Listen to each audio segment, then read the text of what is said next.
Tonight, federal authorities have arrested a Kentucky woman they say promoted the Islamic State. What we've learned about the investigation. I want them to pay for what they've done. A heartbroken Lexington mother demands justice for the murder of her pregnant daughter, and the family has a message for the community. How leaders in one county are now using phones to warn people of a deadly heroin epidemic.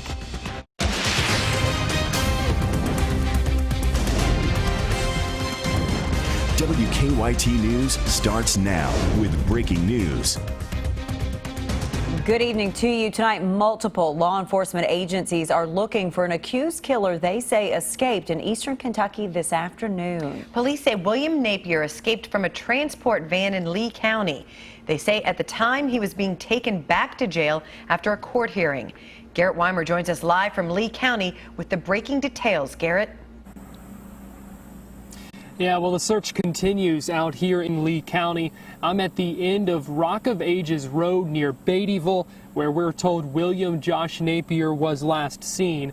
Now, investigators are out here, and we're told they have a perimeter around the area. State police say Napier escaped just before 3 o'clock this afternoon. Now, we still do not know the circumstances of that as far as how Napier was able to escape. But since then, investigators have been out in the area looking for him. We're told Napier was last seen wearing khaki pants and no shirt. Police say they found his T-shirt not far from here, actually. And police also say they think Napier has some sort of cut on his arm or his hand. Now, right here on Rock of Ages Road, there's state police, Beattyville Police, and the Lee County Sheriff's Office all out here. We'll continue to track this story as it develops on WKYT.com, the WKYT News app, and tonight at 11. Live in Lee County, Garrett Weimer, WKYT. Tonight, a woman police say is well known in Mason County faces federal charges. Investigators claim she promoted Islamic State propaganda and advocated for terror attacks. 55-year-old Marie Castelli is in jail tonight. Kristen Kennedy just received court documents in the case, and she's been going through them. She's at the live desk with the very latest in our top story at 6. Kristen? Transmitted communications intended to be a threat to injure a person. The document states that Castelli posted a link to a publicly viewable document on the internet that described 3 victims and their families. It displayed their photographs and stated others should locate and execute victim 1. The second charge is that she lied to federal terrorism investigators about having multiple cell phones. The first charge is dated October 19th, 2015. That's one day before we talked to Castelli on camera. WKYT interviewed her about her neighbor, Lori Doppelhauer, the mother who died with her 2 children in an apartment fire that day on West 2nd Street in Maysville. Maysville police say that Castelli has no local arrest record, and the only thing that they could find on her is that she was listed as a complainant in a few civil cases against contractors. At the live desk, Kristen Kennedy, WKYT. Kristen, thank you. The FBI says the arrest is not related to the upcoming 15th anniversary of the terrorist attacks on September 11. You can look at Castelli's indictment on our website. Just go to WKYT.com. Tonight, the family of a pregnant Lexington woman killed in a shooting is asking for help getting justice in the case. So far, Lexington police say they do not have any suspects for the murder of 22-year-old Mariah Coleman on Winburn Drive Wednesday night. Her unborn baby also died. New at 6, Hillary Thornton talks to Coleman's mother. Getting the baby's room ready. She was about to move into her own place, and she was talking about how she was going to decorate the baby's room, and we were just getting, furniture and dishes and stuff together. Instead of continuing to help her daughter prepare for their newest family member, Tamara Coleman is now planning funerals for both. 22-year-old Mariah Coleman shot outside of her apartment building while walking her dog. Coleman was 8 months pregnant. Her son Jacoby also unable to survive. I know my daughter would want me to be strong for her and to find out who did this to her. I want them to pay for what they've done. You have completely just tore our family to pieces. That was supposed to be my first grandchild, the first boy in my family, and now I don't get to have that. My daughter, she doesn't get to have the experience of being a mother. 2 lives taken, a memorial set up at this scene, many stopping to pay respects. shaking their heads in disbelief. As the community continues to remember the mom-to-be and baby Jacoby, and police work to track down any and all leads, her family is begging for those with information to come forward. My sister will never ever be, her soul will not rest until we find who her killer is. The family says while looking for answers and trying to grieve, they've also been dealing with others claiming to be family, trying to gain from their loss. No one needs to be gaining recognition or getting their 15 minutes of fame off of my daughter's death. My daughter's life was worth more than anyone's 15 minutes of fame. So I ask for people to please stop it. In Lexington, Hillary Thornton, WKYT. Lexington police say they only have a vague description of the possible shooter and have received some conflicting witness statements. We have been tracking some rain across parts of Kentucky today, but tomorrow some strong storms could be moving in. Chief Meteorologist Chris Bailey has an early look now at your forecast. Yeah, you know, the day started out with some gray overcast skies, gusty wind, showers, ending on a nice note. It's kind of the harbinger of some bigger changes lurking, as Amber mentioned, as we head into the weekend. Severe weather potential, nice weather potential, and this is how things are starting out with a beautiful sky over top of WKYT, and we're looking toward the Hamburg Pavilion area, just off the screen, the downtown Lexington region. Sun, clouds, duking it out, making for an excellent skyline out there. 86 degrees, though the humidity at 61% makes it feel like it is 91 degrees. What an absolutely humid and hot summer we are wrapping up across the Commonwealth. It just continues to go on into the middle of September until tomorrow. Low and mid-80s, most areas. The big changes are lurking to our west. Most areas are going to be okay this evening, though a pop-up shower thunderstorm is still possible this evening. Bigger thunderstorms blowing up now into parts of Indiana and the Illinois area. Can some of those hold together and get in here? Future radar suggests northern Kentucky has a chance late evening. Better chance for a little popcorn shower thunderstorm through the wee hours of tomorrow morning. Now that's going to set the stage for a potentially active severe weather afternoon. As this cold front that is out across the plains heads into central and eastern Kentucky, it'll bring the possibility of a line of strong and severe thunderstorms. So yes, we have a severe weather risk, and then the awesome weather to follow that. I'll show you how we get from point A to point B and how it gets awfully bumpy in between with a new hour-by-hour forecast in a little over 5 minutes. The heroin epidemic isn't just a problem in Kentucky's largest cities. Smaller towns and counties are also feeling the devastating effects. Just yesterday, Rowan County leaders say they saw a surge of drug overdoses there. So they took an extra step to warn as many people in the county as possible about heroin. Caitlin Sentner has the story. I think they had like 14 overdoses next door in Mount Sterling. It's been a trend. For Sheriff Matt Sparks, a recent rash of overdoses in Montgomery County was the cue it hit Rowan next. It's a scary sight, knowing that's coming, knowing there's not much you can do. And sure enough, like a ton of bricks, close to 10 overdoses in a day's time. Now, that don't sound like a lot when you compare it to what's going on in Cincinnati. That was overwhelming for them.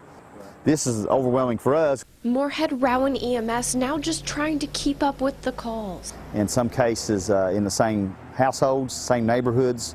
And the sheriff's office trying to figure out its next move. Heroin's always deadly. Now that they're mixing it and they're cutting it with the fentanyl, the carfentanil. They resorted to warning folks about drugs they're typically arresting them for. And that's different for us. For most of the time you think of law enforcement, we're simply responding and working criminal acts. We're trying to keep people alive the best we know how. And this time it came to using a system that's essentially reverse 911. We have an emergency alert called Code Red Alert in our county. We called every phone in the county yesterday, warning people if you've got loved ones, friends that you know are using, please try to convince them not to use. But the scariest part, the sheriff says, their desire to get high is stronger than their desire to live or their fear of death. And that's a scary fact. In Rowan County, Caitlin Sentner, WKYT. The Rowan County Sheriff's Office is now trying to make sure deputies are able to carry Narcan, a drug used to reverse the effects of an overdose. Lexington police say patrol and traffic officers are now carrying Narcan with them, and they say officers have been trained on how to use it. Police say carrying Narcan will give them the opportunity to give it to an overdose patient in case they arrive at a scene before paramedics do. Lexington police say they spent about $26,000 on the Narcan. We have some new information tonight about a crash that damaged a pedway on the Eastern Kentucky University campus in Richmond. Investigators say a truck with its arm raised hit the pedway over Lancaster Avenue this afternoon. That caused part of the pedway to collapse. No one was injured. Late this afternoon, EKU leaders say it could take months to repair the pedway, so students will have to use nearby crosswalks to get across Lancaster Avenue for now. And EKU leaders say Lancaster Avenue will likely be closed around the pedway for a while. Lancaster Avenue will be impacted most likely for 3 weeks, and that is based off initial assessments, and that time frame may change or shift slightly once they get the structure shored up and rendered safe to where they can get in and make further assessments and give us a more accurate time frame. Lancaster Avenue is closed for now between Barnes Mill Road and Crab Street. Crews plan to install temporary fences around the pedway to protect drivers and people walking. EKU leaders say they do not think the pedway will have to be torn down. They think it can be repaired. It's become the talk of the town, but no one can figure out why a man keeps taking a large snake to businesses around Danville. That's next. And then an event with a long tradition here in Lexington kicks off tonight, which you'll find at the Roots and Heritage Festival. There's many people in Danville talking tonight, including folks in our newsroom as well. A large snake has been showing up at businesses around the city. It seems a man has been taking the snake with him when he goes out to eat or shop. But so far, no one's been able to figure out why. Lauren Miner has the story, new at 6. It's a picture that will have you saying, "Holy cow, that's crazy." It's something many just can't wrap their mind around. It's crazy. It's crazy. This man and his snake have been sighted all over the Danville area, and both are becoming the talk of the town. If you're curious about the ambulance in the picture, according to comments on Facebook, it's what the man drives his snake around in. Just recently, they were spotted outside the Guadalajara Mexican restaurant. You don't see that every day. No. And that's definitely bigger than any snake we get around here. It's not your corn snake. I've never seen that in Danville before, that's for sure. So.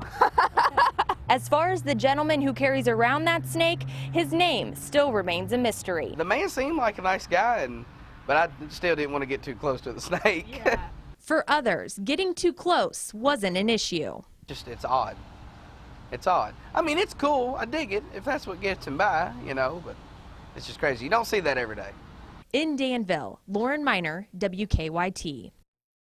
We checked with both Animal Control and Danville Police. Animal Control said no one had called them about the snake, but police said they had received a few calls. Many people look forward to it every year, and tonight the annual Roots and Heritage Festival kicks off in Lexington. Vendors spent the day setting up for the festival along Elm Tree Lane. Thousands of people are expected to attend this weekend. The festival features food and art from all over the world. Vendors say the festival is a great opportunity that you don't want to pass up. They missing something. I mean, it's something to come to. You know, it's something to see. It's a lot of food vendors here. It's a lot of merchant vendors here. I mean, you know, it's something I think everybody ought to at least come to, at least one, especially the people in this area. By the way, this is the 27th year for the Roots and Heritage Festival. It continues through Sunday. Now, your hour-by-hour forecast with Chief Meteorologist Chris Bailey. Yeah, today they started out with a lot of clouds, some on and off showers, a little rumble of thunder into parts of central Kentucky, ending though with sunshine that is taking over, at least in the short term. That bodes well for any of those festivals this evening. High school football games, for the most part, in pretty good shape. Live look at 9 different sky cams and focus on that Lexington cam, where you have the sun and a little cloud cover kind of playing peekaboo right now. Mostly sunny skies out there across southern Kentucky all day long. Thus, the temperatures here have been a whole lot warmer than your neighbors to the north. Low and mid 80s into the northern half of the state. 82 Mount Sterling and Moorhead, we're the cool spots of the entire area. Heat index, a little more humidity today, certainly adding a little more of an uncomfortable level to the air. Defender radar network, nothing across central Kentucky, but just off the screen here, a little shower trying to pop on the Franklin and Anderson County line. A few more developing towards sections of Shelby County. A little farther to the south, we were watching a thunderstorm out of Hardin County. That is going by the wayside. Western Kentucky, not a whole lot.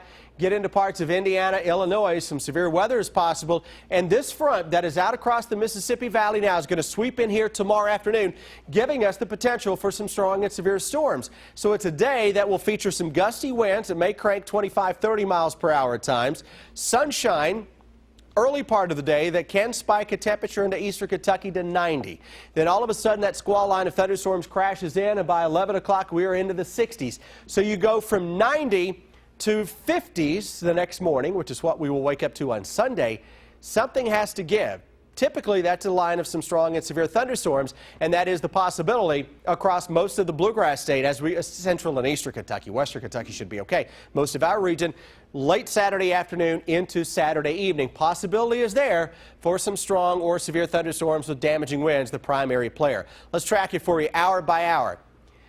Most areas are dry this evening, though. If you get under a pop-up shower thunderstorm, it will not rain very long. We go through tonight and tomorrow, middle of the day, all of a sudden the winds are cranking up, and then you get this line of thunderstorms to blow up right on top of central Kentucky. That'll quickly race its way to the east. Again, some high winds possible along that boundary. Then look at what we wake up to on Sunday morning. Some of the good stuff blows in here. Upper 60s to around 70 at noontime on Sunday. Are you kidding me? 75, 76, 77 for a high Sunday afternoon. And watch how quickly those numbers drop Sunday evening. And by the time we get up on Monday morning, pockets of upper 40s will try to show up into parts of central and eastern Kentucky. So if you're sick and tired of the heat, the humidity, the summer we've had, I'm included in that group. Hang in there. It gets a lot better Sunday and Monday, though we will spike it back to 85 on Tuesday. Upper 70s will show up for highs with a threat for a thunderstorm or two middle and end of next week. Earlier, I was on Facebook Live and WKYT's Facebook page, and someone was asking me, is this our last 90-degree day? I think tomorrow is, until next summer. Doesn't mean, though, we're not going to have above normal temperatures the next few weeks. All right. We'll be watching it, Chris. Thank you.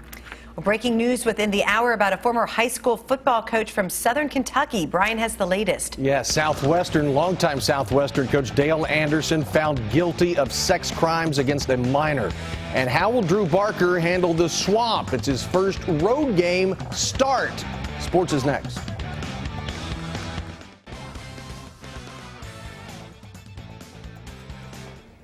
The Cats are in Gainesville in anticipation of its huge matchup with Florida. Huge in the fact UK has got to find a way to bounce back and be competitive for a full 60 minutes. Drew Barker did play well against Southern Miss, and practice this week seemed to go according to script. In preparation for the Gators and their fans and the Swamp, nothing new was put in place this week.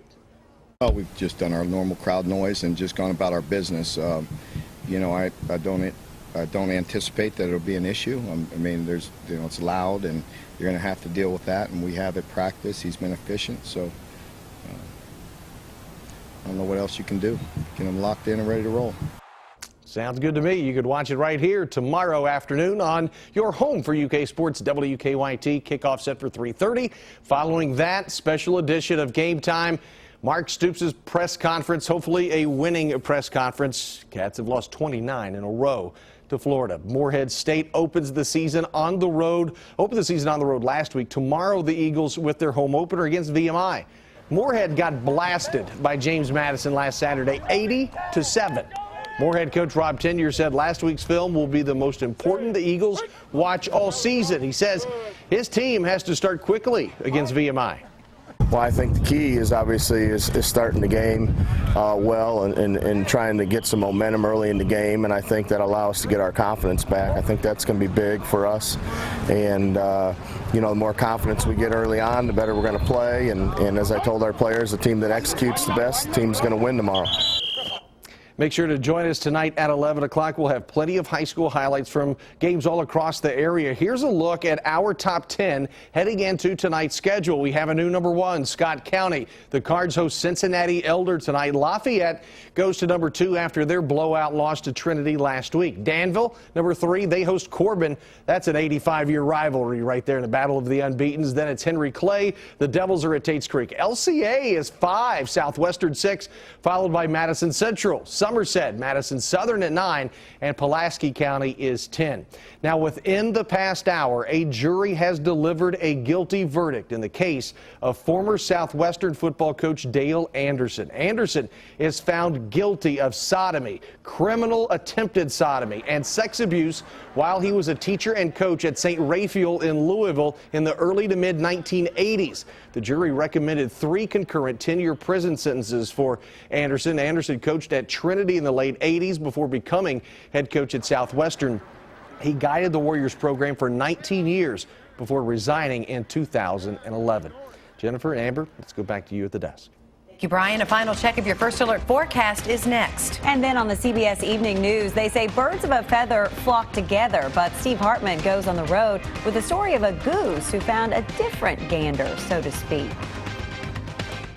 Some places got a little rain today. Yeah. They're going to get more tomorrow. Yeah, tomorrow afternoon could be some strong and severe thunderstorms. We'll keep a very close eye on that second half of the day into tomorrow evening. That knocks the heat down and brings in September weather. Typical September on Sunday and Monday. A lot of mid-70s Sunday with lows that may hit the upper 40s by Sunday morning. Brian, you've got a full slate of games tonight. Yes, we do. We've got big games. Danville and Corbin, Henry Clay, Tates Creek, Cincinnati, Elder, Scott County. You name it, we've got it tonight. We'll see you tonight at 11. Thanks for watching.